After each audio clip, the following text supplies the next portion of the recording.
Olá meu amigo, olá minha amiga, torcedor tricolor, tudo bem? Está começando mais um Qual é o Flu e desta vez com um pré-jogo de Internacional e Fluminense, que se enfrentam neste domingo às 16 horas no Beira-Rio em Porto Alegre. O Fluminense vem de um resultado muito positivo, vem de vitória contra o São Paulo na última rodada e enfrenta um Inter que vem de 2 derrotas seguidas.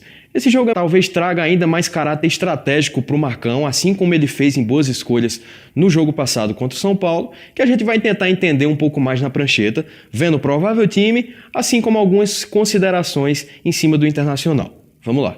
Então, pessoal, na prancheta a gente percebe que o Fluminense não deve ter mudanças em relação ao time passado. Em relação ao time dos 2 últimos jogos, aliás, né? O Muriel deve seguir no gol, Gilberto, Nino, Digão, Caio Henrique nessa linha de 4 fechando na defesa, Yuri e Alan como primeiro e segundos homens no meio, Daniel fechando esse setor aqui aberto pelo lado direito. O Johnny, nesse lado esquerdo, foi a novidade do último jogo contra o São Paulo. Para mim, foi algo muito mais estratégico pela presença do Daniel Alves aqui. Para quem acompanhou o último pré-jogo, percebeu que o Daniel Alves, foi comentado aqui, ele atua um pouco mais por dentro, construindo nessa faixa central, fazendo gestos técnicos de passe, ruptura, principalmente para entrar nesse bloco defensivo do adversário e ser a opção, tentando confundir essa marcação pelo lado, principalmente dos oponentes do São Paulo. Aqui, o Johnny Gonzalez traria uma imposição física muito importante para tentar inibir algumas ações do Daniel Alves. E talvez aí, para mim, seja a justificativa para essa escolha do Marcão.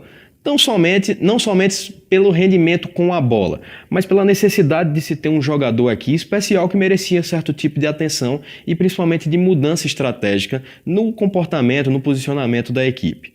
Sendo assim, talvez o Johnny Gonzalez não atue novamente aqui por esse setor esquerdo.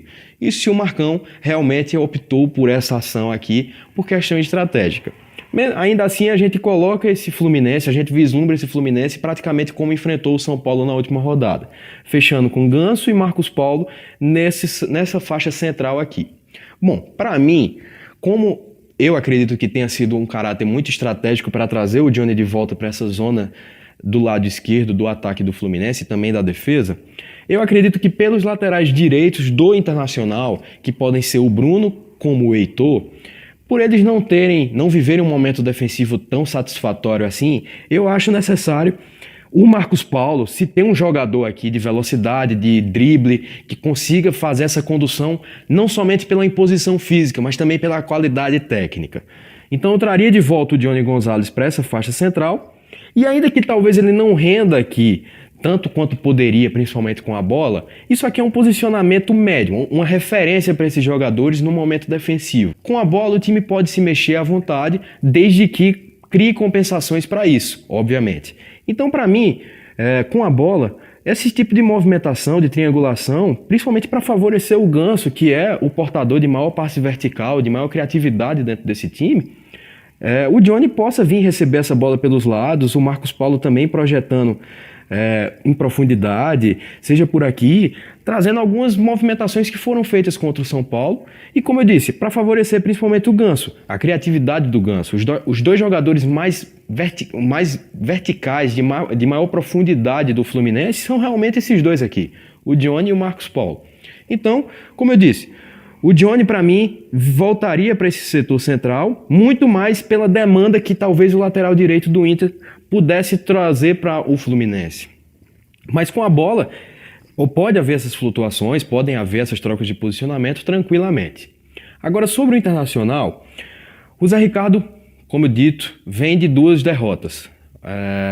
A primeira para o Grêmio, na antepenúltima rodada, a segunda para o Ceará fora de casa. O Ceará, inclusive, que é um adversário nessa briga contra o rebaixamento com o Fluminense. Dentro desses 2 jogos em específicos, o Zé Ricardo variou principalmente esse quarteto ofensivo aqui. Contra o Grêmio, por exemplo, ele lançou o Guilherme Parede por esse lado direito, o Neilton por trás do Guerreiro e fechou o lado esquerdo aqui com o Wellington Silva. Já contra o Ceará, ele optou por um meio-campo um pouco mais físico e um pouco mais cadenciado. Ele fez o D'Alessandro por esse lado direito, posicionou o Patrick nessa faixa central, o William Potker fechou nesse lado esquerdo, além da manutenção do Guerreiro. Tá? Então, praticamente, o Inter teve somente esses dois jogadores com maior verticalidade, com maior ataque à profundidade, principalmente o Potker aqui, que tem altura, funciona quase como um centroavante na maioria das vezes. Pela necessidade de vitória e também por jogar em casa, eu acredito que ele vai optar novamente por um meio-campo que jogou contra o Grêmio. Um time mais leve, um time mais vertical e que principalmente vise desestruturar essa linha defensiva do Fluminense. Ou seja, para mim, eu acredito que o Internacional vá com o Parede novamente aqui por esse setor direito, o Neilton por trás do Guerreiro e o Wellington Silva. Isso, como eles tentam desestruturar essa linha defensiva do Fluminense, por exemplo. O Guerreiro é um cara que faz muito esse pivô, movimenta muito por aqui. E o Neilton, além de ter uma qualidade de passe nada exemplar, mas que na maioria das vezes favorece quando ele recebe essa bola por aqui e tenta fazer essa triangulação ativando o Guerreiro, que na maioria das vezes atrai a marcação de um zagueiro e visa esse passe na ultrapassagem do Neilton justamente nesse espaço, essa é uma das maiores formas que o Inter tem de desestruturar a defesa do Fluminense. E acredito que o Fluminense precise tomar cuidado nesse aspecto aí.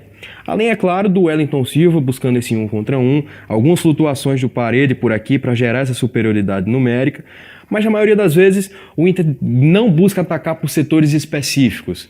Eles tentam manter um equilíbrio tanto de ataques pelos lados quanto por dentro. Até por isso eles fazem aquilo que a literatura chama de ataque posicional. Muitas vezes fazendo esse 4-2-4 aqui, em que eles mantêm esses 4 jogadores fixando essa defesa do adversário mais próximo possível do seu gol e criando triangulações pelos lados, com ultrapassagens dos volantes, chegadas dos laterais também para atacar a linha de fundo. Enfim, essas são as considerações, o provável Fluminense que deve enfrentar o Internacional e alguns cuidados que o Fluminense precisa ter para esse jogo. Beleza? Então, torcedor tricolor, qual é a tua opinião, qual é a tua expectativa para esse jogo? Deixa aí nos comentários a tua opinião sobre o conteúdo, assim como a expectativa. Também aperta no botão do like, deixa a tua inscrição no canal do Netflu. Saudações tricolores, que o Fluminense consiga mais um grande resultado. Valeu!